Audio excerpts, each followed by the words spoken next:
Chapitre 15. La conscience cosmique.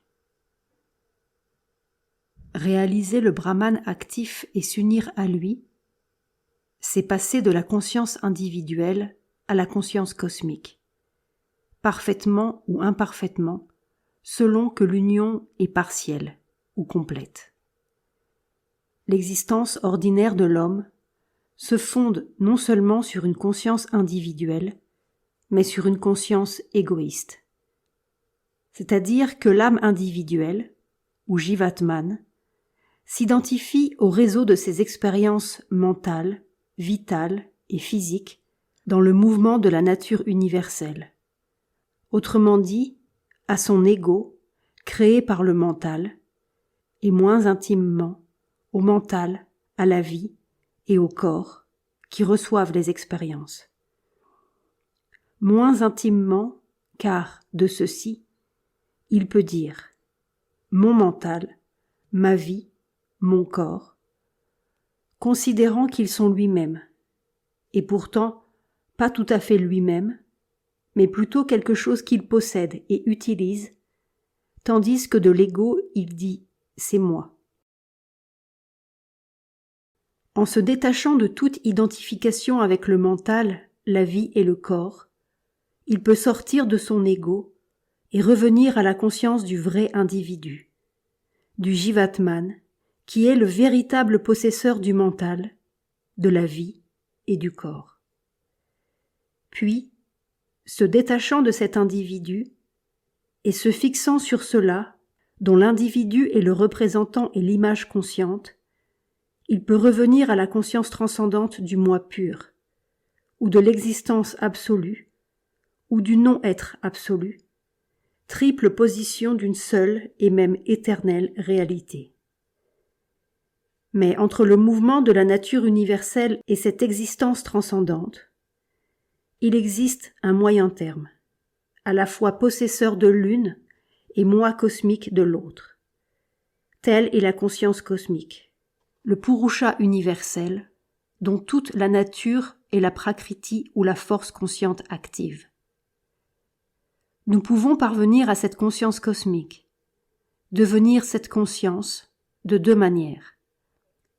Latéralement, si l'on peut dire, en brisant les murs de l'ego et en nous identifiant à toutes les existences en l'un, ou d'en haut, en réalisant le moi pur ou existence absolue en son pouvoir d'extériorisation et d'immanence, son pouvoir de création et de connaissance qui embrasse tout et constitue tout. Le moi immanent et silencieux en toute chose est le fondement de cette conscience cosmique pour l'expérience de l'être mental. C'est le pur témoin omniprésent qui, en tant qu'âme consciente et silencieuse du cosmos, regarde toute l'activité de l'univers. C'est Satchitananda, pour la félicité duquel la nature universelle déroule l'éternelle procession de ses œuvres. Nous percevons une félicité sans blessure, une présence pure et parfaite, un pouvoir indépendant et infini, présent en nous-mêmes et en toutes choses, non divisé par toutes les divisions, non affecté par la tension et la lutte de la manifestation cosmique. Cela est au-dedans de tout et pourtant supérieur à tout. C'est à cause de cela que tout ceci existe. Mais cela n'existe pas à cause de tout ceci. Cela est trop grand pour être limité par le mouvement dans le temps et l'espace, qu'il habite et soutient. Sur ce fondement, nous pouvons posséder l'univers tout entier au sein de notre être, dans la sécurité de l'existence divine. Nous ne sommes plus limités ni enfermés par ce que nous habitons, mais, tel le divin, nous contenons en nous-mêmes tout ce que nous consentons à habiter par les desseins du mouvement de la nature.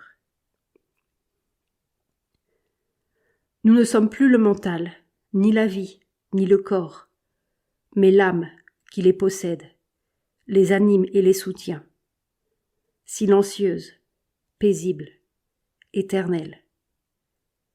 Et puisque cette âme, nous la découvrons partout, soutenant et animant toutes les vies, tous les esprits, tous les corps, nous cessons de la considérer comme un être séparé et individuel dans le nôtre. En elle, tout ceci se meut et agit. Au sein de tout ceci, elle est stable et immuable. La possédant, nous possédons notre éternelle existence en soi, à jamais en repos en sa conscience et sa béatitude éternelle. Puis, nous devons réaliser que ce moi silencieux est le Seigneur de toute l'activité de la nature universelle. Nous devons voir que c'est le même existant en soi, qui se déploie dans la force créatrice de sa conscience éternelle. Toute cette activité n'est rien d'autre que son pouvoir, sa connaissance et sa félicité, qui se répandent de tous côtés en son être infini pour accomplir les œuvres de sa sagesse et de sa volonté éternelle. Nous réaliserons tout d'abord que le divin, l'éternel moi de toutes les créatures, est la source de toute action et de toute inaction, de toute connaissance et de toute ignorance, de toute félicité et de toute souffrance, de tout bien et de tout mal, toute perfection et toute imperfection, toute force, toute forme, de tous les mouvements de la nature issus du principe divin éternel et de tous les retours de la nature vers le divin. Ensuite, nous réaliserons que c'est lui-même qui se répand de tous côtés en son pouvoir et sa connaissance, car le pouvoir et la connaissance sont lui-même, et qu'il est non seulement la source des œuvres, mais le créateur et l'auteur des œuvres, un en toutes les existences, car les multiples âmes de la manifestation universelle sont seulement des faces de l'un divin. Le mental, sous ses formes innombrables, les vies, les corps, sont seulement ses masques et ses déguisements. Nous percevons que chaque être est le Narayana universel qui se présente à nous sous des visages sans nombre.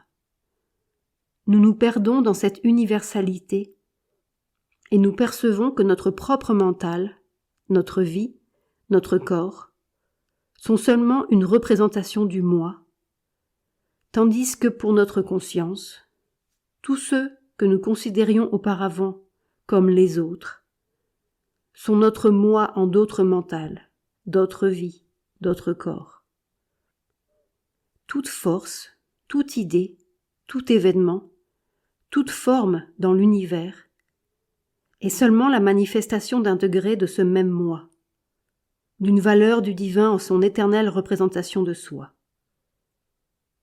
Si l'on regarde ainsi les choses et les êtres, ils peuvent nous paraître tout d'abord simplement comme des parties ou des parcelles de son être divisé. La Gita parle du Jiva comme d'une parcelle du Seigneur. Note de Sri Aurobindo. Mais notre réalisation et notre connaissance ne sont pas complètes tant que nous n'avons pas dépassé cette idée de qualité, d'espace, de division qui nous donne l'expérience du plus et du moins, du large et du petit, de la partie et du tout, afin de voir partout la totalité de l'infini. Nous devons voir aussi bien l'univers que chaque chose dans l'univers, en son existence et sa conscience, sa puissance et sa félicité secrète, comme le divin indivisible en son entièreté, même si l'image produite sur notre mental a l'apparence d'une manifestation partielle. Quand nous possédons ainsi le divin en tant que témoin silencieux qui dépasse tout et en tant que Seigneur et être actif qui constitue tout, sans faire aucune division entre ces deux aspects, nous possédons le divin cosmique tout entier. Nous embrassons la totalité du moi, l'universelle réalité. Nous sommes éveillés à la conscience cosmique. Quel sera le rapport entre notre existence individuelle et cette conscience cosmique à laquelle nous sommes parvenus. Car nous avons encore un mental, un corps, une vie humaine, et donc une existence individuelle qui persiste, même si notre conscience individuelle séparée a été transcendée. Il est tout à fait possible de réaliser la conscience cosmique sans la devenir. Nous pouvons même la voir avec l'âme, la sentir et demeurer en elle, nous unir à elle, mais sans devenir complètement un avec elle. En un mot, nous pouvons conserver la conscience individuelle du Jivatman dans la conscience cosmique du moi universel. Nous pouvons faire une distinction plus grande encore entre les deux consciences et jouir de leur relation. D'une certaine manière, nous pouvons être encore et entièrement le moi individuel en participant à la béatitude et à l'infinité du moi universel. Nous pouvons encore posséder l'un comme un moi plus grand et l'autre comme un moi inférieur. L'un que nous sentons se déverser dans le jeu universel de la conscience et de la force divine, l'autre dans l'action du même être universel à travers notre forme d'âme individuelle, ou notre centre d'âme individuel pour les besoins d'un jeu individuel du mental, de la vie et du corps.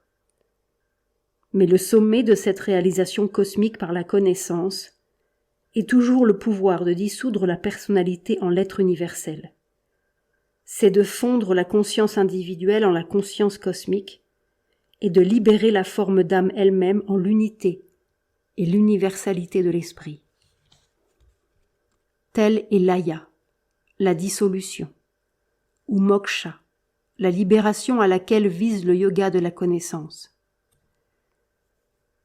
Ceci peut même aller, comme dans le yoga traditionnel, jusqu'à la dissolution du mental et de la vie, voire du corps, en le moi silencieux ou existence absolue. Mais l'essence de la libération est la fusion de l'individu dans l'infini. Quand le yogi ne se perçoit plus comme une conscience située dans un corps, ni limitée par le mental, et qu'il a perdu le sens de la division en l'immensité sans borne d'une conscience infinie, il a atteint l'objet de sa quête. Après cela, qu'il reste ou ne reste pas en vie, est une circonstance sans importance essentielle. Car c'est toujours l'un sans forme qui agit à travers la multitude de ses formes mentales, vitales et corporelles.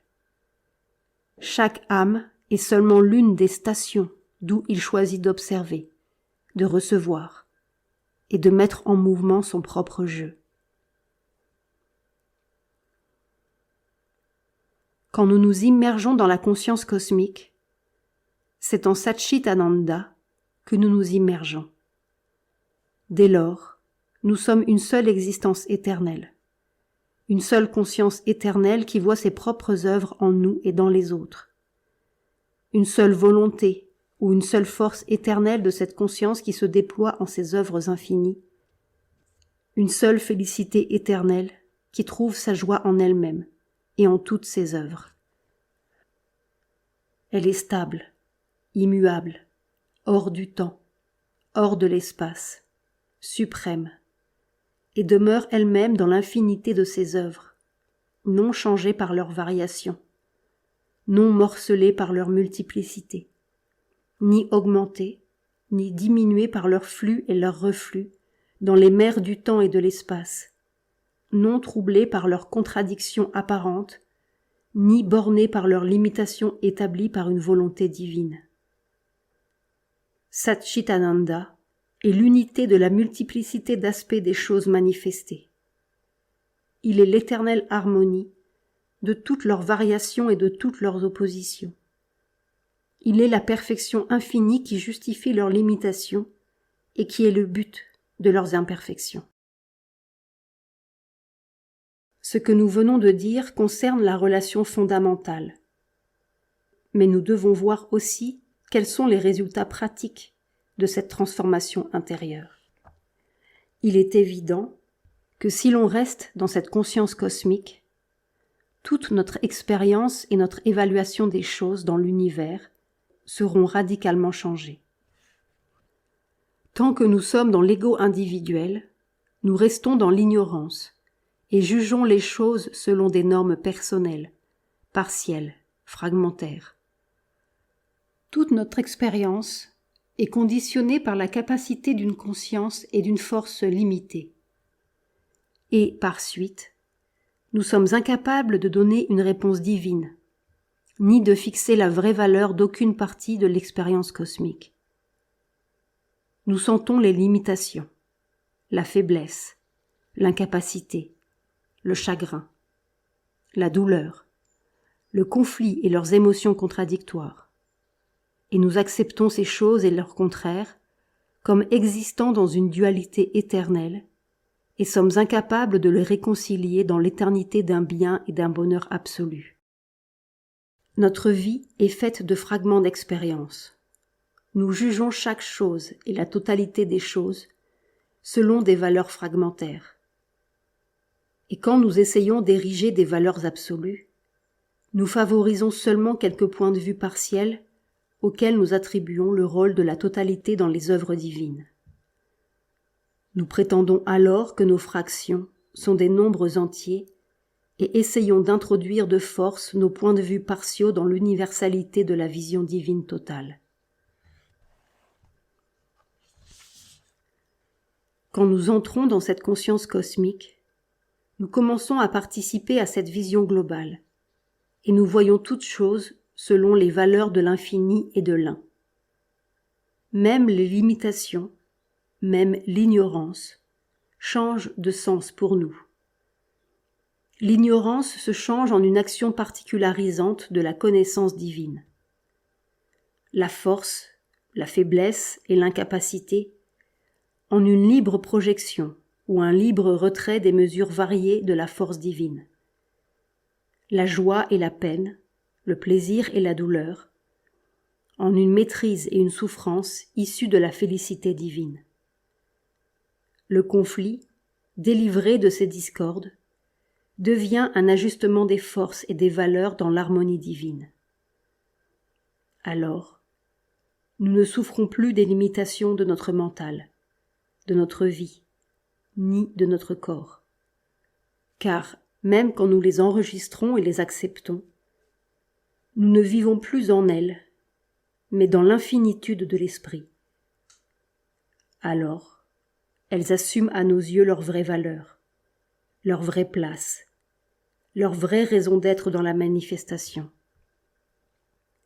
Elles nous apparaissent comme des degrés de l'être, de la force consciente et de la félicité suprême de Satchidananda qui se voilent et se manifestent dans le cosmos. Nous cessons en outre de juger les autres êtres et les choses d'après leur apparence extérieure. Nous sommes délivrés des émotions et des idées hostiles et contradictoires, car c'est l'âme que nous voyons, le divin que nous cherchons et trouvons en chaque chose et en chaque créature. Et le reste, pour nous, n'a plus qu'une valeur secondaire dans un système de relations qui, désormais, n'ont d'existence pour nous que comme une expression du divin, et non parce qu'elles ont quelque valeur absolue en elles-mêmes. De même, aucune circonstance ne peut nous troubler. La distinction entre les événements heureux et malheureux, bienfaisants et malfaisants, n'a plus de force, et tout est vu en sa valeur divine, et selon son dessein divin. Ainsi, nous arrivons à une libération parfaite et à une égalité infinie. C'est cet accomplissement dont parle l'Upanishad quand elle dit « Celui en qui le moi est devenu toutes les existences, comment pourrait-il être dans l'illusion ? D'où viendrait le chagrin à qui possède la connaissance entière et voit en toute chose l'unité ?» Vijnana. Vijnana est la connaissance simultanée de l'un et de la multiplicité. Connaissance qui fait voir la multiplicité en fonction de l'un, dans le vrai, le juste, le vaste de l'existence divine infinie qui unifie tout. Note de Sri Aurobindo. Mais cet accomplissement n'est possible que si cet état de conscience cosmique a atteint une perfection difficile à réaliser pour l'être mental. Quand le mental parvient à l'idée ou à la réalisation de l'esprit, du divin, il a tendance à couper l'existence en deux moitiés irréconciliables, l'existence inférieure et l'existence supérieure. D'un côté, il voit l'infini, le sans forme, l'un, la paix et la béatitude, le calme, le silence, l'absolu, le vaste et le pur. De l'autre, il voit le fini, le monde des formes, la multiplicité discordante, le conflit et la souffrance, un bien irréel et imparfait, une activité tourmentée et le succès futile, le relatif, le limité, le vain et le vil. Pour ceux qui font cette division et cette opposition, la libération totale ne peut s'obtenir que dans la paix de l'un, dans l'infini sans trait, le non-devenir de l'absolu qui pour eux est le seul être réel.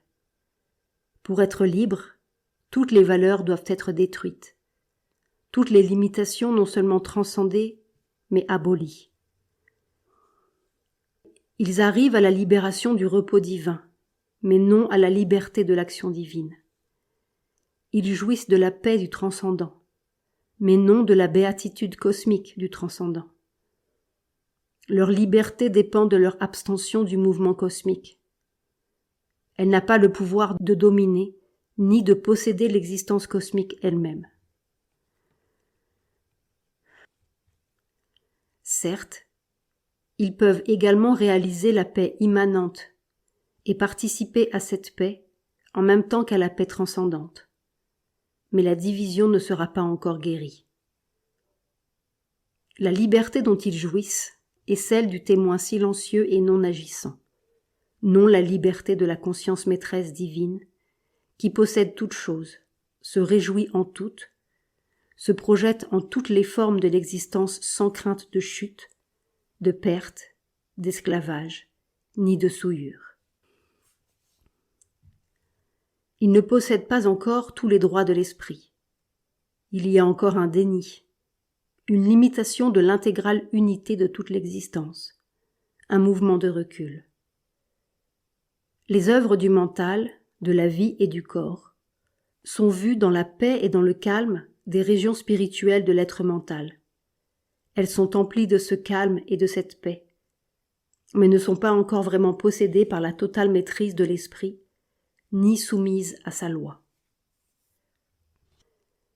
Il en est ainsi tant que l'être mental prend position sur ses propres plans spirituels, dans les régions mentales de Sat, Chit, Ananda, et que d'en haut, ils projettent leur lumière et leur félicité sur l'existence inférieure. Mais on peut aussi tenter d'atteindre à une sorte de conscience cosmique, tout en restant sur les plans inférieurs eux-mêmes, après avoir brisé latéralement leurs limitations, comme nous l'avons dit, et fait descendre en eux la lumière et la largeur de l'existence supérieure. Non seulement l'esprit est un, mais le mental, la vie et la matière sont un.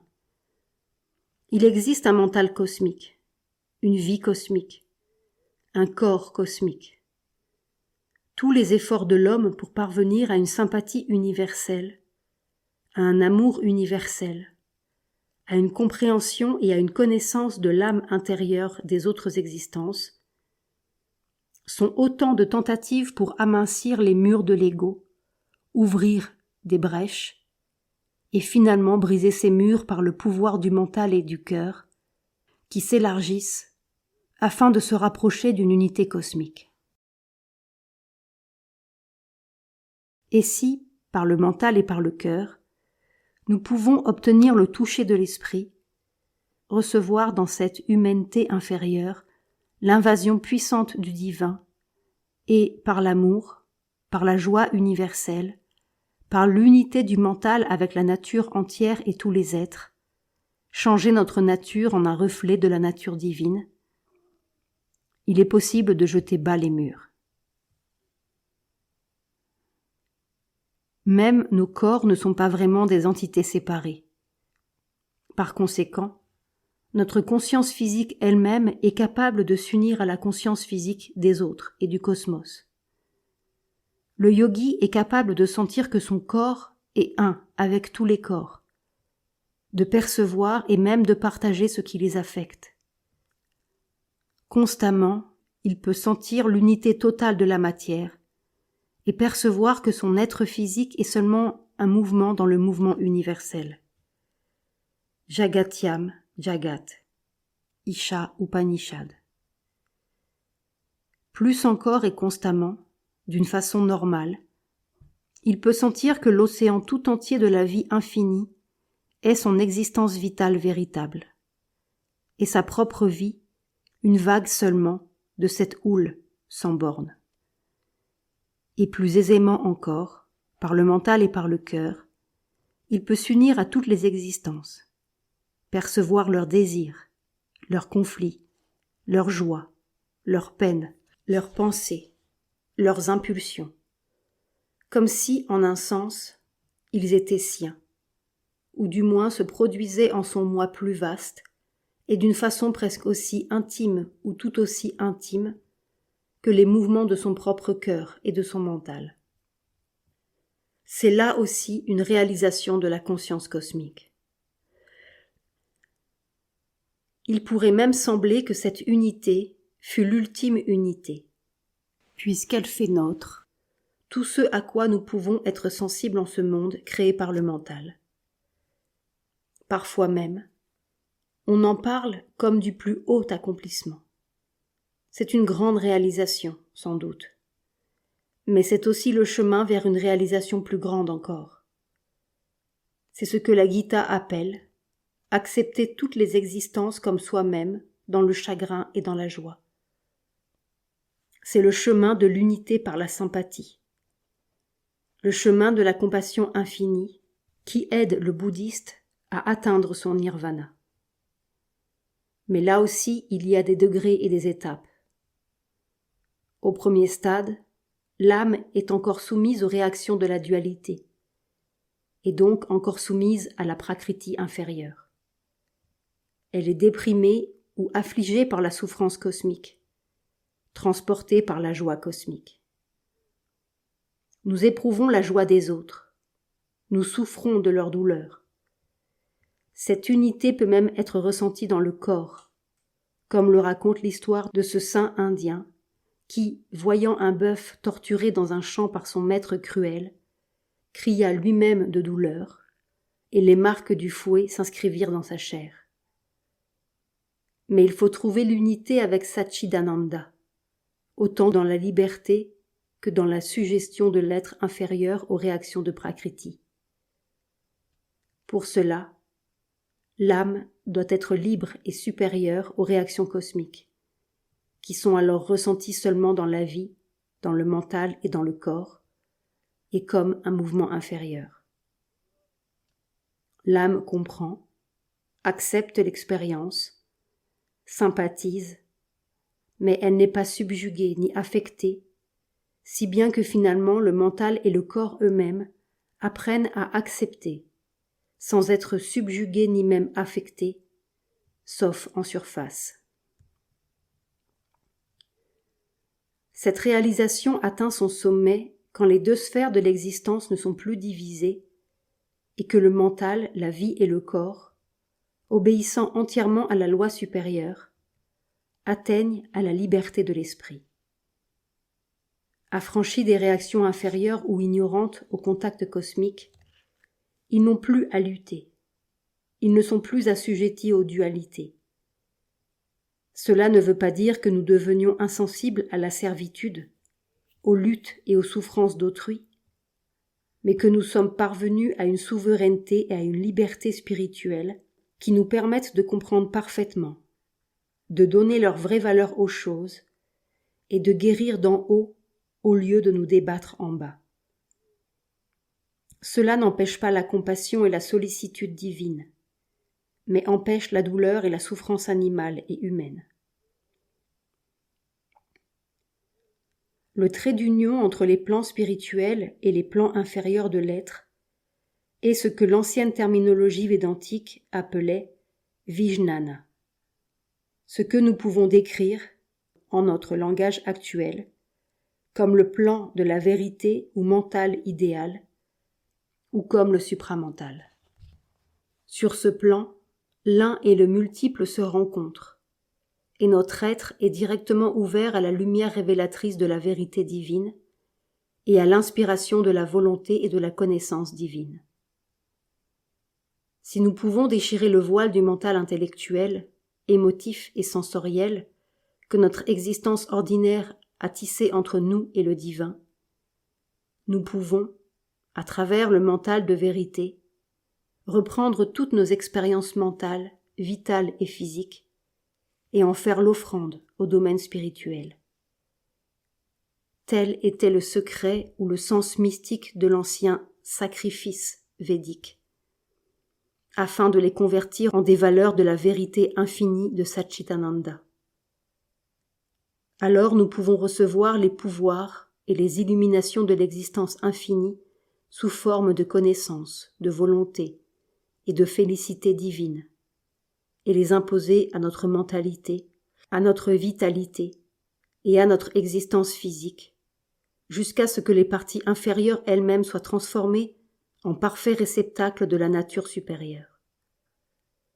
Tel était le double mouvement védique de descente et de naissance des dieux dans la créature humaine, puis d'ascension des pouvoirs humains qui luttent pour parvenir à la connaissance, à la puissance et à la félicité divine et s'élèvent jusqu'aux divinités. L'œuvre s'achevait par la possession de l'un et de l'existence infinie béatifique, par l'union avec Dieu, l'immortalité.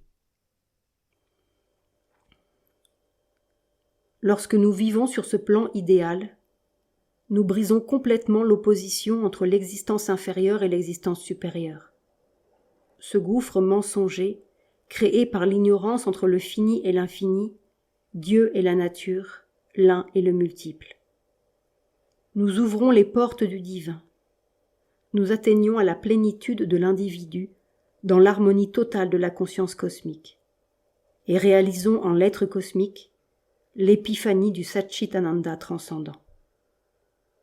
Et ces résultats, qui, obtenus sur le plan supramental lui-même ou au-delà, représenteraient la plus haute perfection de l'être humain, nous pouvons y atteindre partiellement, de façon très modifiée, dans une sorte de figuration mentale obtenue par l'éveil de cette action supérieure sur le plan correspondant de la nature mentale. Nous pouvons atteindre l'ombre lumineuse de cette lumière et de cette harmonie parfaite. Mais cela relève d'une autre partie de notre sujet. C'est la connaissance sur laquelle nous devons fonder le yoga de la perfection de soi.